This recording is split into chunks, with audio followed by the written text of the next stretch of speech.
irmãos, com a graça e a paz do Senhor Jesus. Meus queridos, é um prazer, um privilégio, uma honra estar com vocês nesta noite para tratar deste tema.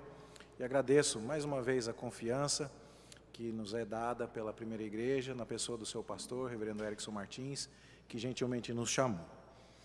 Meus irmãos, eu confesso que quando o reverendo Erickson ligou para mim e falou assim: pastor, você pode falar na conferência de família? Eu falei: posso. Aí ele falou assim: é sobre desintoxicação sexual. Eu falei: Eu não sei assim o que passa na sua cabeça. O homem vai falar sobre desintoxicação sexual. Ele fez curso ou vai dar testemunho? Não é uma pergunta interessante assim, de onde que ele trouxe esse conhecimento? Como é que ele sabe dessas coisas? Aí já fica assim olhando: não sei, pastor. E eu fiquei pensando, né, gente, quais são as qualificações do preletor para falar desse assunto? Mas daí eu pensei, bom, se eu vou ficar sem graça, todo mundo que for me ouvir vai ter que ficar também, porque você veio escutar. Não é verdade? Bom, e aí, o que isso significa no final das contas? Bom, eu continuei pensando sobre isso, e quando eu ficava desintoxicação sexual, sabe qual a imagem que vinha na minha mente? Essa aqui, ó, do desencapetamento total. E eu olhava e falava assim: gente, parece aquela coisa, né, dessas igrejas sensacionalistas, assim, que vai dar aquela expulsão do espírito do desintoxicação sexual, né? E aí então vem o testemunho do pastor. Aí eu vi umas placas ali do pastor que levou uma facada no coração, mas ainda está contando o testemunho. Ou do outro que era ex-travesti, ex-presidiário, ex-bruxo, ex-portador da AIDS, casou, teve 2 filhos com uma mulher sem útero e tal. E eu falei: Jesus amado, como é que vai ser esse negócio? Como é que vai ser isso? E eu queria começar então dando uma palavra para deixar todos nós confortáveis na discussão deste assunto desconfortável. O assunto é desconfortável, mas a gente precisa falar. A gente precisa falar, e eu queria quebrar mesmo o gelo e começar rindo um pouco com você, para que a gente pudesse tratar desse assunto. A Bíblia fala disso. E fala de uma maneira muito clara, não uma maneira suja, uma maneira limpa. E quando você lê o livro de Cantares com propriedade, você vai ver que ele é altamente erótico, sem com isso ser sujo, sem com isso ser baixo. E existe uma maneira linda e bela de Deus de tratar essas coisas. E quando a gente não fala a respeito disso, e não fala do padrão bonito, saudável de Deus, a gente está entregando de bandeja para o inimigo, para que ele corrompa as coisas maravilhosas que Deus fez, e tratando esse assunto como se fosse um terreno que nós não deveríamos pisar. Não deve ser assim. E eu louvo a Deus pela coragem da primeira igreja em tratar deste assunto sem maiores dificuldades. É importante que façamos isso, e é importante que tratemos deste assunto com bastante abertura. Eu queria então, com base nessa minha palavra introdutória, desfazer logo de cara 3 enganos que podem surgir quando você e eu tentarmos tratar de desintoxicação sexual. O primeiro engano é o seguinte: nossas credenciais para tratar de qualquer assunto não vêm da experiência. Nossa credencial vem da revelação. Então não é preciso que você tenha extrema experiência sexual para falar sobre sexo. Não é necessário que você tenha passado por intoxicação para falar de desintoxicação. Não é necessário que você dê ouvidos a quem já tem um passado muito carregado. Pessoas que conhecem a Deus e que talvez sejam até inexperientes nesse assunto, têm toda a autoridade para abrir a palavra de Deus e lhe dizer: o caminho não é por aí. Como é que você sabe? Você trilhou o caminho? Não. Mas aquele que fez todas as coisas, e inclusive fez o sexo, falou comigo em sua palavra inerrante, inspirada e infalível. E isso basta. Nós não somos empíricos, nós dependemos de revelação. E o Deus Criador de todas as coisas fala conosco a respeito deste assunto na sua palavra, e é ela que nos basta. E você pode me trazer a experiência que você quiser, que aparenta contradizer a revelação. Entre revelação e experiência, com quem que nós vamos ficar? Com a revelação. Um dos maiores erros que podem acontecer é quando nós deixarmos o mundo doutrinar a nós e aos nossos filhos com relação a sexo. Quando eles forem aprender através de revistas, de filmes, de sites, sobre as coisas, sobre os assuntos a respeito dos quais Deus se revelou e nos contou qual é a verdade e o que é belo, e o que é bom, e o que é puro, e o que é santo e justo na sua palavra. A gente precisa ir para a Bíblia para aprender sobre isso também. E lá é o lugar de beber água limpa. E nós não vamos aqui então ficar falando sobre muitas histórias e experiências em busca de informação. Nós podemos buscar ilustração, mas ilustração da verdade revelada.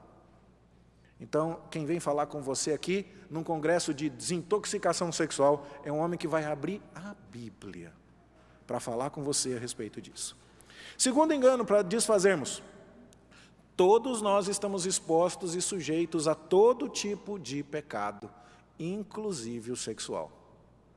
Talvez você se considere, eu não sou uma pessoa muito tentada nessa área, eu não sou casado ainda, eu sou muito novo ainda, eu sou solteiro, eu sou viúva, eu não quero saber disso.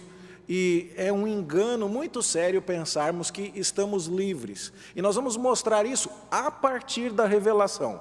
Todo mundo está sujeito a todo tipo de pecado. E como nós vamos perceber, o pecado sexual, ele parece ser muito diferente dos demais, mas não é. E todos estamos sujeitos a ele.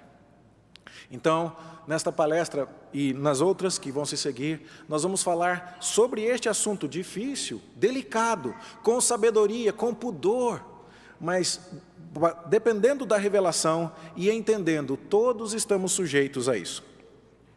E por fim, um terceiro engano que gostaria de desfazer já em minha palavra de introdução é que o pecado sexual começa como qualquer outro pecado. Não é curioso que o pecado sexual nos escandaliza mais? Não é? Então, por que para falar sobre desintoxicação sexual a gente fica meio constrangido, mas para falar de fofoca a gente não fica? Eu conheço um pastor, talvez você o conheça, ele viaja o Brasil com um ministério itinerante para pregar a prostitutas, a caminhoneiros e outras pessoas e tal, e ele foi homossexual. E às vezes ele era anunciado como o ex-homossexual, e juntava de gente para ouvir o ex-homossexual. Aí ele falou assim, eu não sei por que você veio aqui para me ouvir como ex-homossexual, eu nunca vi ninguém anunciar que um pastor era ex-fofoqueiro, que ele era ex-mentiroso. Por que a gente se escandaliza tanto com o pecado sexual? Por que isso parece ter um impacto tão diferente sobre nós, quando na verdade a raiz de todos os males é a mesma? É o coração pecaminoso do homem, sobre o qual tanto cantamos hoje. Dá-me um coração igual ao teu, renova-me, Senhor Jesus, põe em mim teu coração. Quantos corriam bem agora de ti longe, agora vão? Vem, Senhor Jesus, nossas almas inflamar com teu santo e puro amor. É sobre isso que estamos falando. E a manifestação externa pode ser diferente, mas o fundamento é o mesmo. E então, não adianta isolarmos e tratarmos este assunto como se fosse uma área da nossa vida que não toca as demais. Todo tipo de pecado, ele está lá nascendo da mesma fonte, ele tem a sua mesma origem. E nós precisamos então pensar no pecado sexual de uma maneira mais global. Enquanto eu pensava a respeito disso, muitas figuras que me vieram, inclusive, da infância, foram trazidas à memória. Uma delas foi a do Pica-Pau. O Pica-Pau, quando, nesse episódio, fala assim, portaria, senhorita Tônia Praga chegando. Lembra disso? Quem riu aí assistiu esse episódio.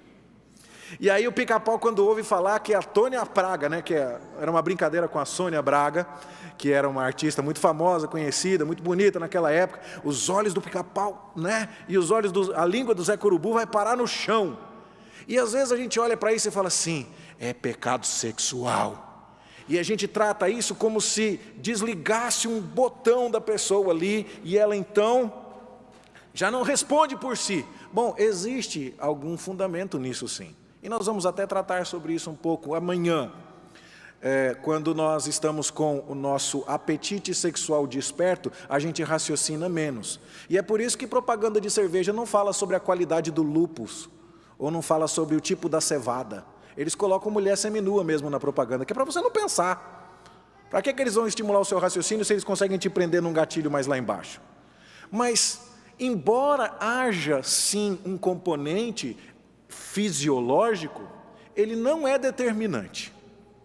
E eu gostaria então de começar desmistificando isso com você. Você não é um escravo do seu corpo. Sabe por que não? Vamos a alguns argumentos.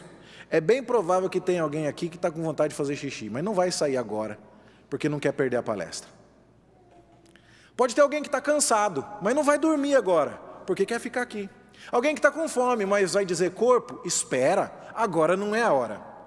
Nós não somos escravos determinados, presos por nossa biologia. E o apóstolo Paulo deixa isso claro para nós. Lembra que a gente vai depender de revelação? Ele diz assim: esmurro o meu corpo e o reduzo à escravidão. Eu brigo com o meu corpo. Eu sou capaz de dizer para ele: agora não, você está com fome, mas você não vai comer. E tem algumas pessoas muito determinadas que são capazes até de fazer dieta. Essas me impressionam. Não é verdade? Nós não somos fisiologicamente determinados, não somos máquinas. Não. E a revelação vai nos dizer uma coisa muito interessante. Texto de 1 Coríntios, capítulo 10, o apóstolo Paulo está citando como exemplo o que aconteceu com os hebreus ao saírem do Egito, ao atravessarem o Mar Vermelho e toda a experiência do Êxodo, e como depois de terem recebido todas aquelas bênçãos de Deus, eles foram desaprovados por Deus. E o que eles fizeram? Praticaram imoralidade. 1 Coríntios 10, 8. Paulo fala com a igreja de Corinto: não pratiquemos imoralidade. Palavra para imoralidade no grego, porneo. Lembra de pornografia? É esse tipo de impureza de conotação sexual. Não façamos isso como alguns daqueles fizeram. Aqueles que estavam lá no bezerro de ouro, se divertindo e fazendo outras coisas, em que inclusive morreram 23 mil num único dia. E então Paulo vai dizer: quem pensa que está em pé, veja que não caia. E na sequência ele fala: Deus é fiel e não permitirá que você seja tentado além da sua força, mas Ele vai prover livramento de sorte que você possa suportar. Bom, você pegou o raciocínio aqui? A tentação sexual não é algo além da sua força. A impureza, o pornéu, a imoralidade é algo que já aconteceu no passado, lá na saída do Egito, que aconteceu com os crentes de Corinto, que acontece conosco hoje, mas não é algo que é irresistível, porque somos máquinas, porque somos determinados por nossa fisiologia. Não. Existe a tentação, mas Deus é fiel e não vai permitir que nós sejamos tentados além das nossas forças. Então a gente precisa descobrir como fazer para resistir, para não se comportar como máquina. E nós precisamos começar, em primeiro lugar, entendendo isso. Nós não estamos tratando de um pecado diferente de todos os demais. A gula pode ter a mesma conotação de domínio sobre o corpo. A preguiça pode ter a mesma conotação de domínio sobre o corpo. E tantos outros pecados relacionados ao cuidado com o nosso corpo estão nascendo todos eles do mesmíssimo lugar. E vamos mostrar aqui um pouquinho, com alguma experiência prática e algumas ilustrações. Elas nos ajudam numa sexta-feira que a gente está cansado, depois de trabalhar a semana toda, já são 8 e pouco da noite. Vamos tentar mostrar algumas histórias para que você veja que o sexo não é só o lado fisiológico. Ele existe, ele é importante, ele tem o seu peso, mas ele não é determinante. Este camarada chama-se Michael, deixa eu colocar o óculos aqui que a letra ficou pequenininha. Michael Onk, com 2 Os. Michael Onk. Sabe o que ele fez? Ele era um solteirão que estava fazendo propaganda dele mesmo. E ao invés de postar foto com o abdômen trincado e com o bíceps e tal, para chamar a atenção das meninas, ele começou a postar foto lavando louça. Ele começou a postar foto aspirando carpete.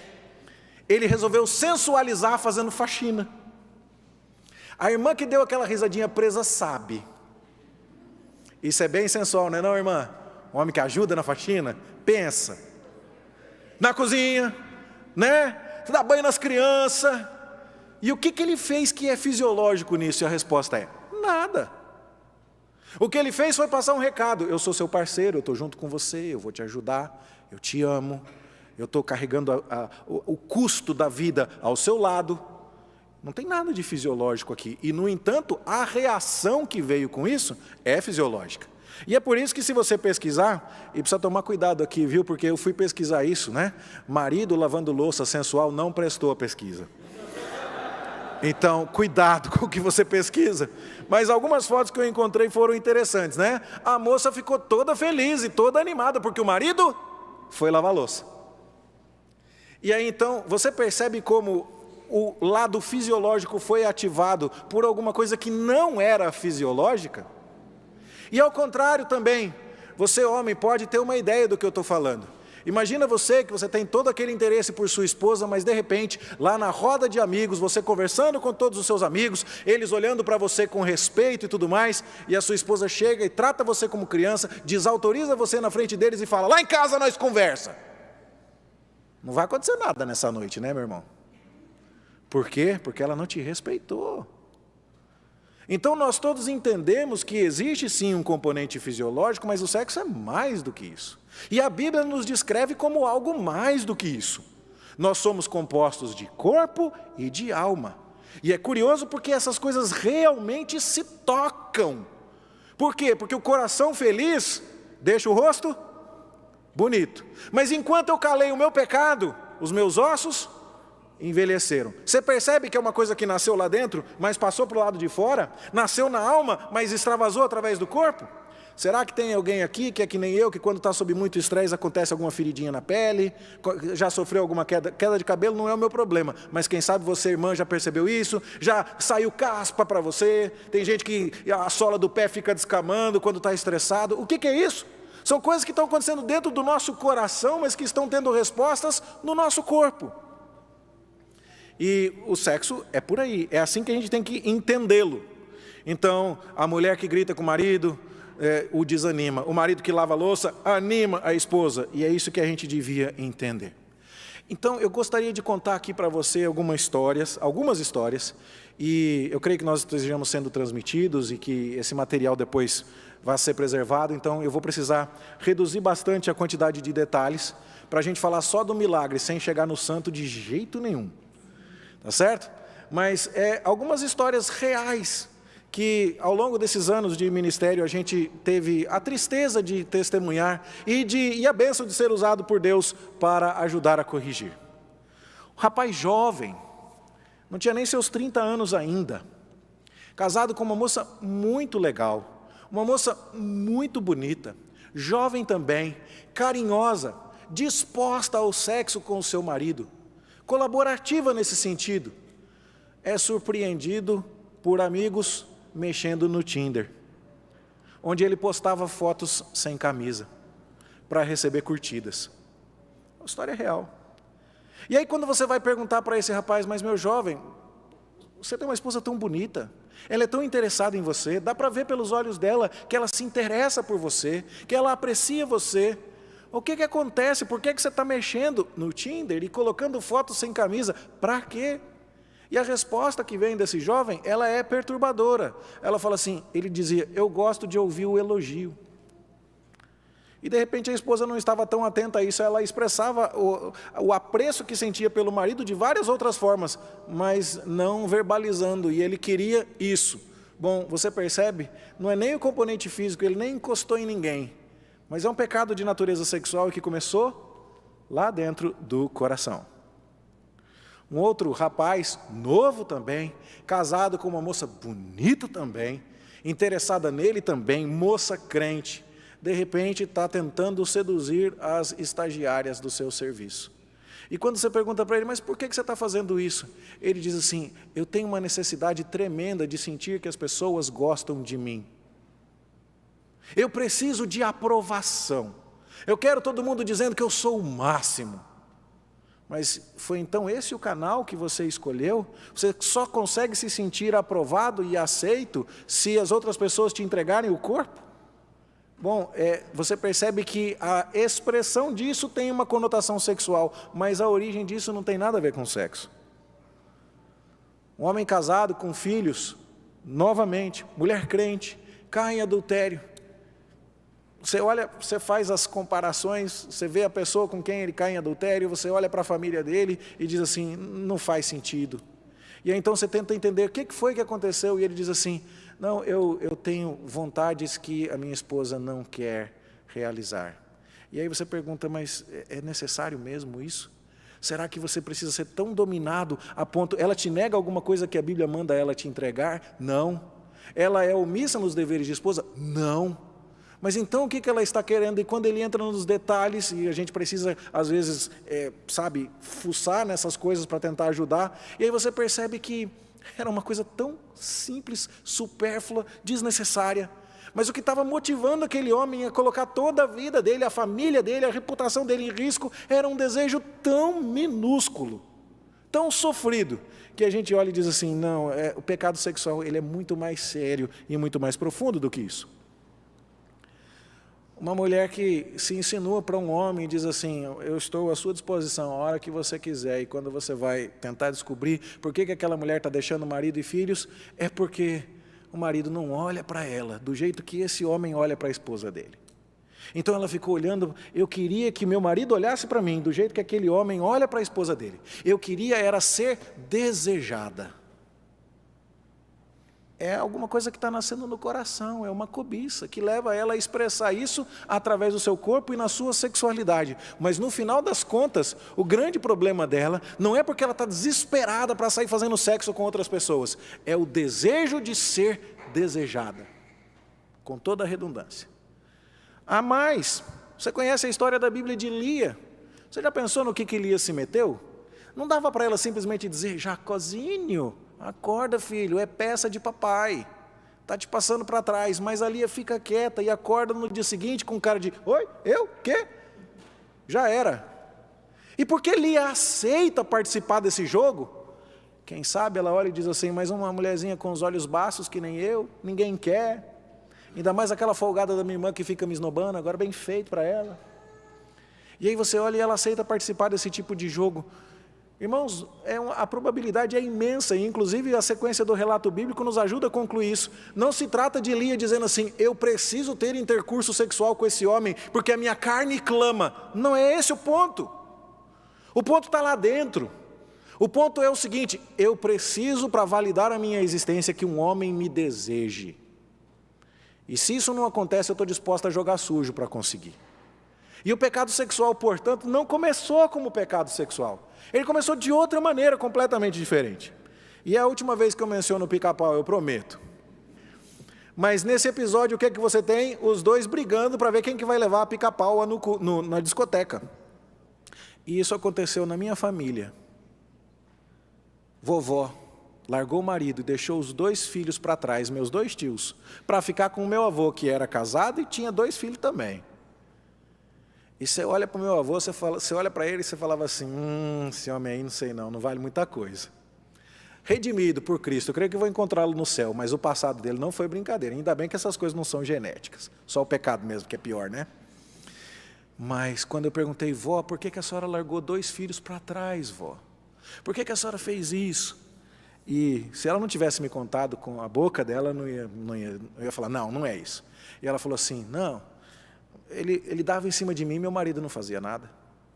E quando ele falou para mim que se eu fosse atrás dele, ele ia me pintar de ouro, me colocar num altar e me adorar como se eu fosse uma deusa, eu não aguentei. Foram essas as palavras dela. E sabe o que ela queria? Ela queria alguém que brigasse por ela. Ela queria alguém que quando chegassem em cima dela, e alguém falasse, não mexe aqui, porque é minha. Mas o marido não fez isso. E o meu avô estava dando em cima, e ficou insistindo. Ela falou, eu preciso de alguém assim. Você percebe? Ela não falou assim, não, ele era um homem muito bonito, você precisava ver o abdômen trincado dele. Ela não falou nada disso. Ela não falou assim, esse homem era um foguete na cama. Ela não falou nada disso. Ela disse assim, eu queria alguém que lutasse por mim. Você consegue perceber que nada aqui nasceu com a conotação sexual? Nada. São 6 histórias que eu pensei aqui da experiência ministerial, familiar, e da experiência bíblica, do relato bíblico, onde não há nada que nasceu distintamente sexual. Você não vê a descrição, por exemplo, de pecados sexuais na Bíblia, se focalizando inclusive nos atributos fisiológicos das pessoas com quem o adultério está sendo cometido. Não é essa a questão. E aí então a gente tem que se voltar para a Escritura para perguntar onde é que começa essa história. E aí eu lembro da perguntinha da gincana da escola dominical. Amanhã vai ter gincana, né? Vai ter brincadeira e tal. Pode ser feita uma pergunta que eu não sei quais são as perguntas amanhã, nem sei se vai ter perguntas. Mas uma vez na gincana da minha igreja lá em São Paulo fizeram essa pergunta: quem é a avó da morte? Você conhece essa resposta? A avó da morte, segundo a Bíblia, chama cobiça. Porque a cobiça, depois de haver concebido, dá à luz o pecado. Então, a cobiça é mãe do pecado. E o pecado gera a morte. Então, a avó da morte chama cobiça. Começa com cobiça, depois vira pecado e depois vira morte. Certo? Pode perguntar amanhã, né? Você já está sabendo. Mas então, gente, você consegue notar comigo que o pecado sexual, ele está começando, como todos os outros pecados, naquilo que você deseja, naquilo que você cobiça. E o problema do desejo, e a diferença entre o desejo e a cobiça, é que desejo é quando você quer algo legítimo, que você pode ter, que você deve ter, mas a cobiça é quando você quer algo que você não deveria ter. E é então que está o problema. E é por isso que nesta noite eu estou falando com você sobre o coração do problema sexual. E numa palavra, o coração do problema sexual é a minha e a sua cobiça. O que nós desejamos de maneira irregular, de maneira não bíblica, de maneira a não glorificar a Deus, a não colocar o Senhor em primeiro lugar.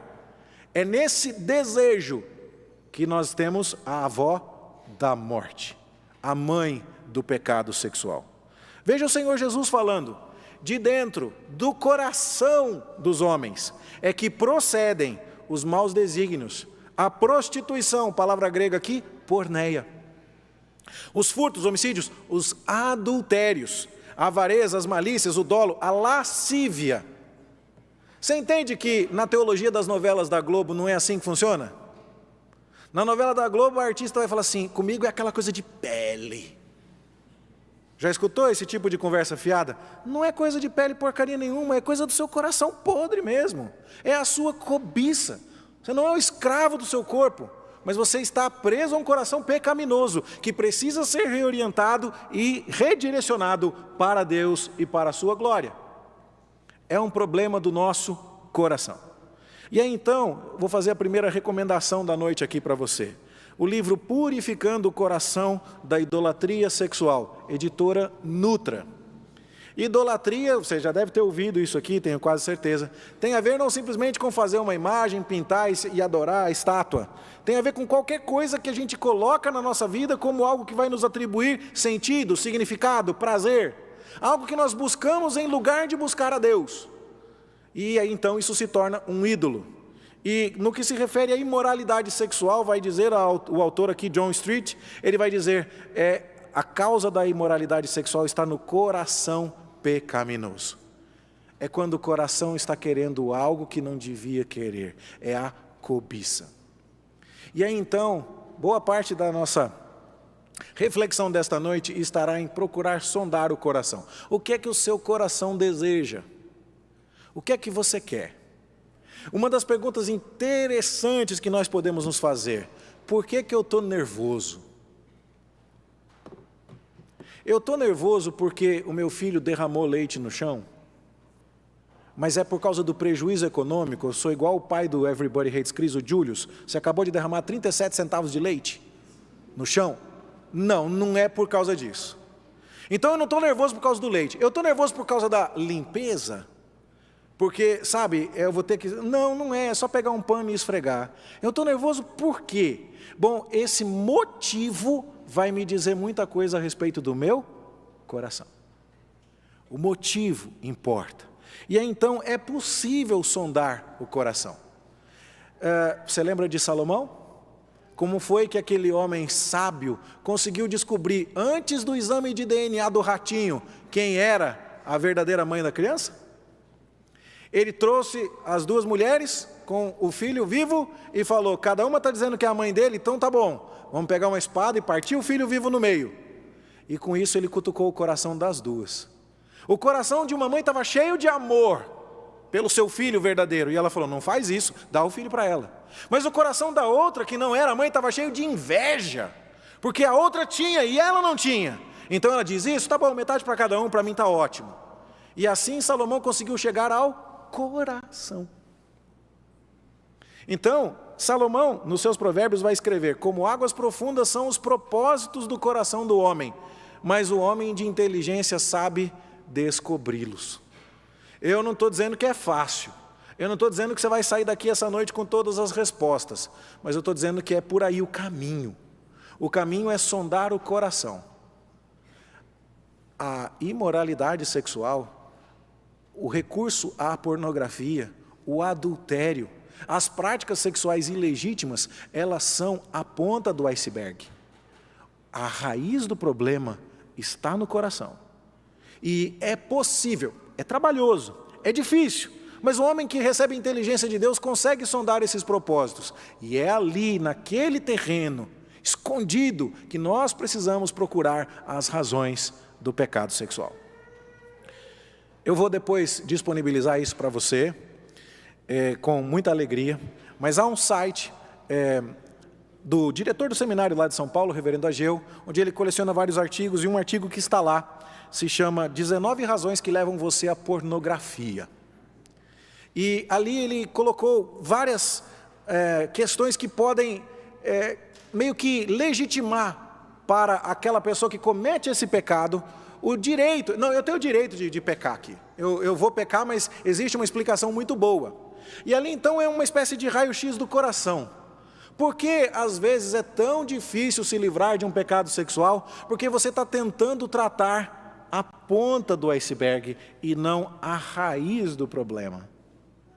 Às vezes você está tentando tratar como algo sexual uma questão que, embora se manifeste como sexual, nasceu numa cobiça que você não está enfrentando.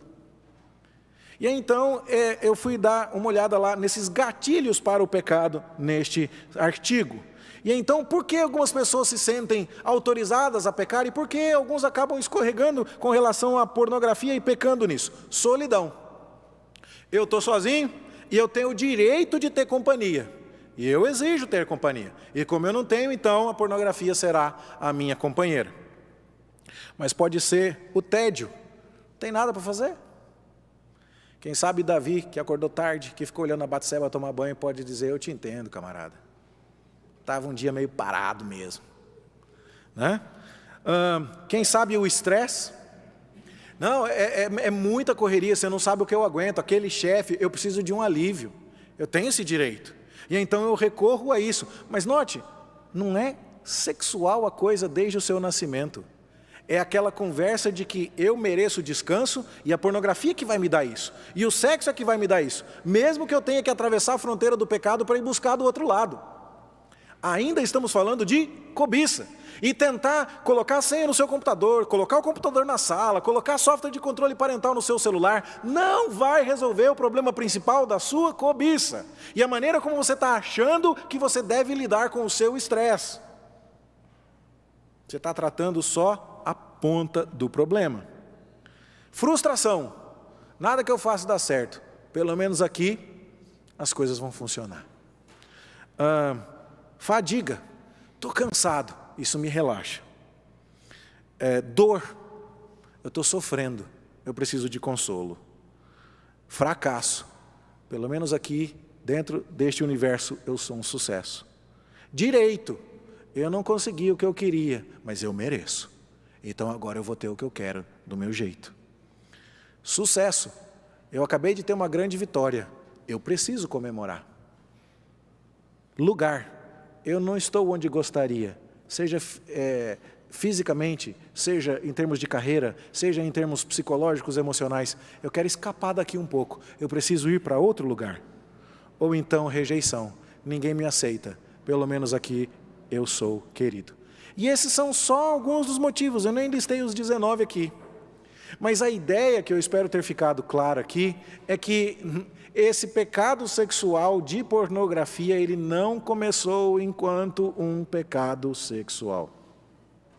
Ele começou com alguma coisa lá na sua cabeça, que fez você dizer, eu preciso tanto disso, e eu mereço tanto isso, e eu desejo tanto isso, que eu estou disposto ou estou disposta a contrariar a Deus e os limites sexuais santos, bons e puros que Ele me deixou em Sua palavra para obter o que eu quero. E se o sexo vai me dar o que eu quero, e o sexo ilícito vai me dar o que eu quero, então eu estou disposto a desobedecer a Deus.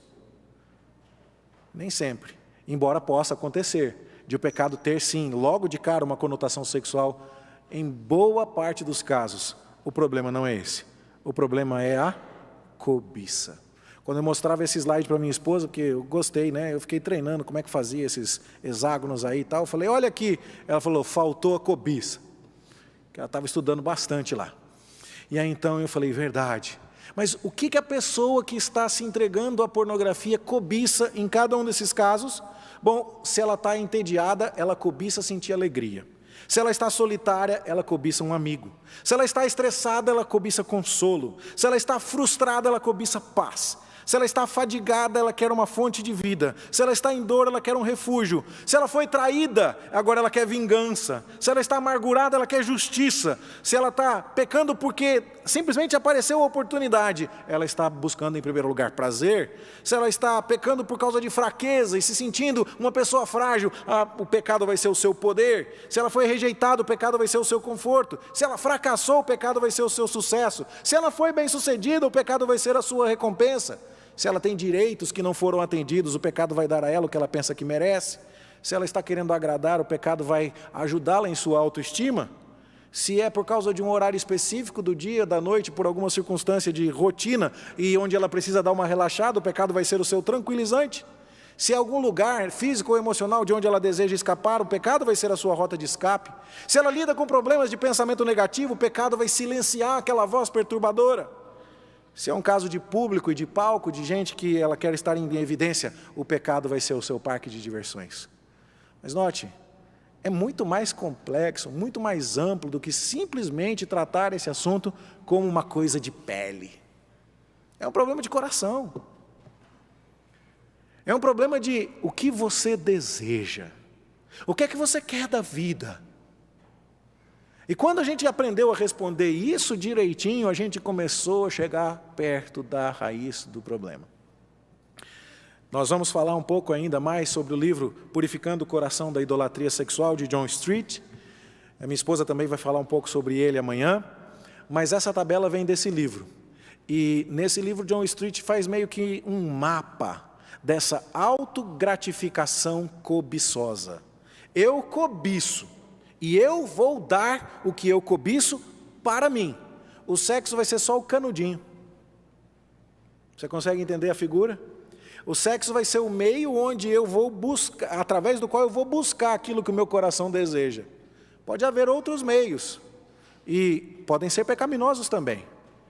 Mas se você tentar ganhar essa batalha, dobrando o canudinho no meio, daqui a pouco aparece outro jeito de você ir buscar a mesma bebida de outra forma.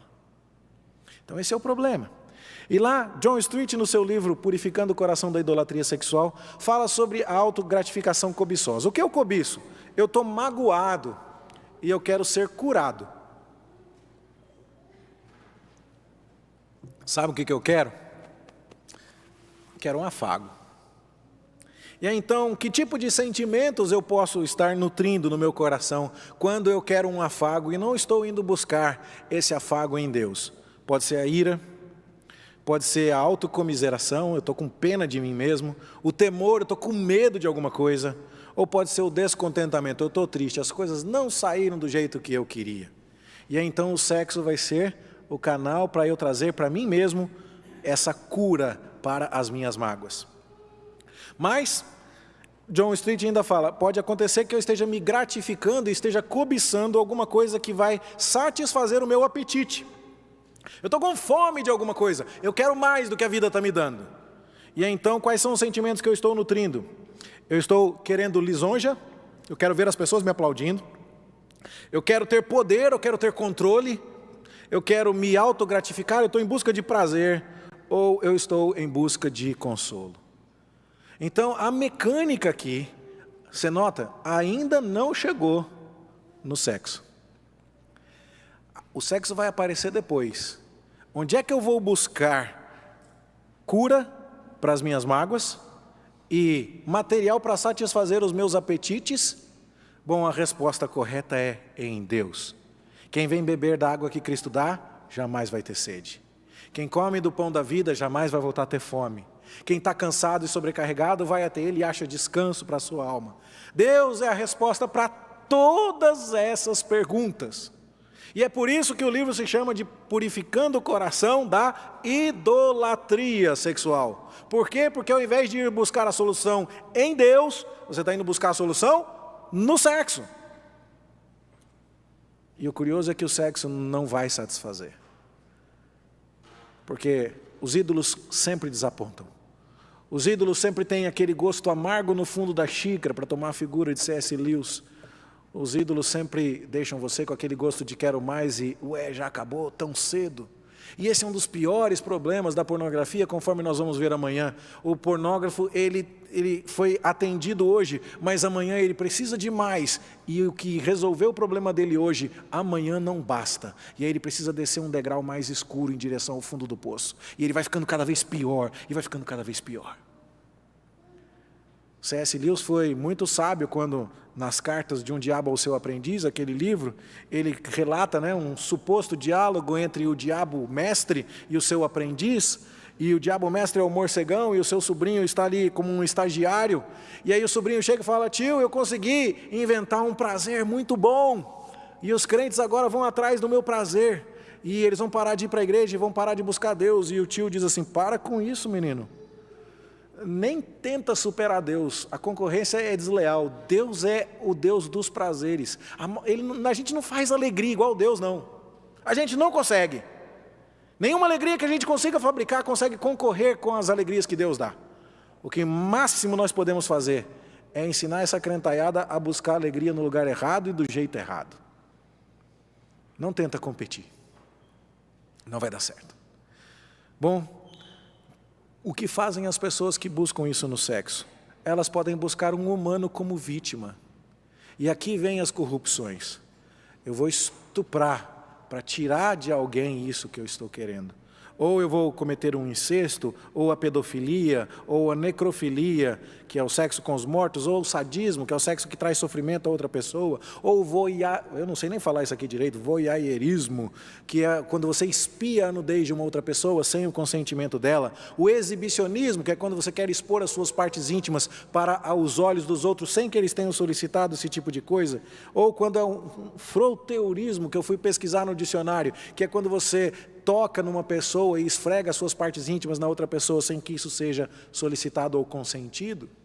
E então você está indo buscar numa outra pessoa que não quer participar da sua busca para saciar o seu apetite, ou para curar a sua mágoa, ou para satisfazer a sua fome. Você vai até ela e diz: não me interessa se você quer ou não quer, eu vou pegar. E aqui então você começa a ver o lado feio do sexo, o lado errado das coisas, a deturpação sexual. Mas há um caso menos grave, mas ainda errado, onde você está usando um humano que quer participar das coisas. Alguém que concordou em ir com você na busca desse ídolo, dessa cobiça. E isso pode ser feito através do adultério, da fornicação, do homossexualismo, do lesbianismo, da prostituição, da poligamia, do masoquismo. Está errado ainda, mas parece que não é tão problemático aos olhos da sociedade, tendo em vista que a outra parte pelo menos concorda.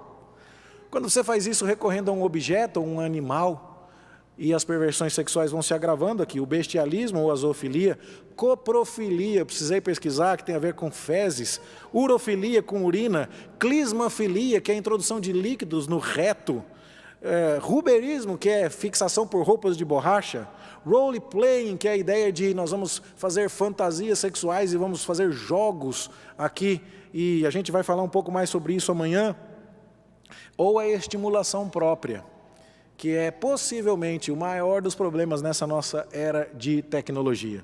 E tem a ver com a masturbação, tem a ver com o escapismo mental, tem a ver com aquelas fantasias, tem a ver com vídeos, com revistas, com shows, com sites, com clubes de striptease. E em tudo isso, você está indo buscar no lugar errado respostas para a sua mágoa ou para o seu apetite. Eu espero estar deixando cristalinamente claro, essas coisas não nascem como sexuais em si mesmas. E se você quer de fato vencer a luta contra a intoxicação sexual, você precisa perguntar: o que meu coração cobiça? O que é que eu estou realmente procurando? É a sensação de controle? É sentir-me poderoso? É sentir-me aprovado? É sentir-me aceito? É a minha vingança contra a vida? O que é que eu desejo tanto assim que eu estou disposto a pecar com o meu corpo, que é o templo e santuário do Espírito Santo? Bom, cada uma dessas emoções aqui pode ser satisfeita com vários desses casos aqui. E ali o gráfico de John Street fica complexo, porque você pode ir buscar, não é, a cura das suas mágoas que te deixaram irado através de um humano participante. Ou você pode satisfazer o seu apetite que por lisonja através de um objeto. E as combinações aqui são múltiplas. Mas o mecanismo é sempre o mesmo. As coisas estão sempre desembocando em perversões sexuais, em coisas tóxicas do ponto de vista sexual, mas elas nascem no nosso coração e na nossa cobiça. Um livro de John Piper, chamado Dinheiro, Sexo e Poder, trata um pouco desse assunto. Você conhece o ânimo, né, a alegria de John Piper em escrever sobre a nossa busca pela glória de Deus e ter em Deus o nosso prazer supremo. E John Piper fala que dinheiro, sexo e poder são 3 oportunidades perigosas que gravitam na órbita para a qual foram projetadas. O sexo tem o seu espaço na nossa vida, o seu lugar, o dinheiro também, o poder também. Mas quando a gente quer tirar o sexo e dizer assim: vem cá, você vai ocupar este lugar mais importante, porque é você quem vai dar aquilo que a minha alma busca, é como se você tirasse Júpiter do sistema solar e falasse: o Sol agora é você. E é por isso que John Piper usa a metáfora do sistema solar. Ele diz: dinheiro, sexo e poder são 3 planetas no sistema solar de nossas vidas, e a pergunta é: o que é o Sol? Essa é a questão. O que é o Sol? Para onde todas as demais coisas apontam? Para onde você corre em busca de significado? Para onde você corre em busca de descanso? Para onde você corre em busca de justiça? Para onde você corre em busca de alívio? Se não for Deus, há alguma coisa funcionando como o sol no sistema solar da sua vida de maneira idolátrica. E o sexo pode estar sendo esta coisa. Então, o John Piper ainda fala: o que é o centro gravitacional poderoso e flamejante de nossa vida? E se a resposta for o Deus de quem emana toda satisfação, as outras coisas orbitarão em suas rotas apropriadas, sem colisões caóticas ou destruição. Dinheiro, sexo e poder são 3 coisas potencialmente perigosas, mas trazem a oportunidade de serem usadas de maneira tal que possamos provar da beleza de Deus nelas, e que ao usá-las possamos mostrar que Deus é melhor do que elas. E aí é que vem o segredo da desintoxicação sexual. É quando você tira Júpiter do centro do sistema solar, coloca ele na órbita que ele deve ter e deixa o Sol brilhar. E é sobre isso que nós vamos falar no domingo, se Deus assim nos permitir. Hoje estamos falando do coração do problema sexual. Amanhã vamos falar sobre a manifestação do problema sexual. E no domingo, se Deus nos permitir, vamos falar sobre a solução do problema sexual. E dando um spoiler aqui, a solução é quando o sol está no centro, que é dele. A solução é quando a gente entende assim: Senhor, na tua destra há delícias perpetuamente. É quando, ao invés de parar e ficar gastando horas lendo livros sobre fantasias eróticas ou assistindo vídeos para tentar aprender essa ou aquela técnica sexual, a gente se deleita em conhecer Deus. E a gente treina a nossa alma para entender que cada vez que a gente passa um tempo a mais amando a esse Deus, conhecendo a esse Deus, entendendo a sua revelação, a gente tem mais sentido, mais propósito, mais satisfação e mais alegria na vida. E aí o sexo vai ficando cada vez mais parecido com um planetinha pequenininho, perto do sol da justiça, que brilha com todo o seu fulgor diante dos nossos olhos da fé. É isso que nós precisamos entender, meus irmãos. Então, para resumir a minha palavra, eu uso uma frase de John Stott. O coração do problema humano é o problema do coração humano. Alguns usam uma versão mais curta: o coração do problema é o problema do coração. E aí então a gente vai ter que tentar desistir de mecanismos, de estratégias. Elas podem ter o seu lugar, elas podem ser úteis. Isso pode valer com o seu filho adolescente. Quem sabe lá um software de controle parental, quem sabe tirar o computador do quarto escondido onde ele está, quem sabe monitorá-lo de muitas e muitas maneiras, fazer uma revista surpresa no celular dele, tantas e tantas outras coisas. Mas a glória e a beleza estarão sendo evidenciadas quando a gente chegar e falar: filho, filha, por que você está perdendo o seu tempo com Júpiter se você tem o Sol? Por que você está buscando prazer em coisas que não vão te sustentar de maneira bendita? Vamos olhar para as pessoas que cometeram adultério e vamos perguntar para elas. Vamos ver a miséria em que Davi se meteu quando ele entrou nessa. Vamos ver o que Sansão trouxe para a sua vida depois de cometer esse tipo de loucura. Vamos ver o que Salomão fez com a vida dele, com a vida do reino. Se o homem mais forte da Bíblia, que é Sansão, caiu nessa e não funcionou. Se o homem mais sábio da Bíblia, que é Salomão, caiu nessa e não funcionou. Se tantos outros, né, o mais sábio, o mais forte, tinha mais um que agora me foge. Davi caiu nessa, mas, né, eles caíram nisso e pereceram. Por que você acha que com você vai ser diferente? Não é assim. Então, meus irmãos, vamos lembrar disso. Uma outra e última recomendação aqui é esse livro Ídolos do Coração, de Elise Fitzpatrick, onde ela diz assim: idólatras colocam amores, desejos e expectativas no lugar de Deus, e eles vão sofrer as consequências de depositar as suas afeições nas coisas erradas. Nós vamos falar um pouco sobre isso no domingo, sobre um tal de amor expulsivo, que na filosofia popular você já deve ter ouvido a frase: dor de um amor só se cura com outro. Pois é, esse é o nosso problema. A gente está precisando desse outro amor. A gente está precisando dessa, não intoxicação, mas dessa saturação espiritual que vai expulsar a intoxicação sexual. Nós estamos precisando dar ao nosso coração aquilo que ele sempre precisou. Temos, como diz Agostinho, um buraco no peito que só pode ser preenchido por Deus. A nossa alma é feita para a eternidade. Deus colocou a eternidade no coração do homem, diz o pregador em Eclesiastes, e nós precisamos disso. Então, meus irmãos, com todo o zelo, cuidado e pureza, até mesmo porque temos crianças de pouco mais de 9 anos de idade entre nós, porque precisamos tratar desses assuntos de modo casto, nós não queremos fugir das perguntas difíceis, e nós queremos até mesmo tratar de assuntos profundos, doloridos, e não queremos fugir de discussão alguma. E se você tiver alguma coisa que você gostaria que fosse tratada e estiver ao nosso alcance fazer isso amanhã, não deixe de nos procurar. Mas a lição para hoje é: vamos olhar o pecado sexual como um problema do coração, um problema de cobiça, um problema de afeições desordenadas. Nós não estamos falando de pessoas que são máquinas predeterminadas geneticamente, que são vítimas de seus impulsos sexuais. A imagem que eu vou usar agora talvez seja um pouco forte, mas talvez ela seja necessária. Deus falou que de onde é que procede a impureza? É do coração. Ele falou que é da próstata? Ele falou que é do útero? Ele falou que é do testículo?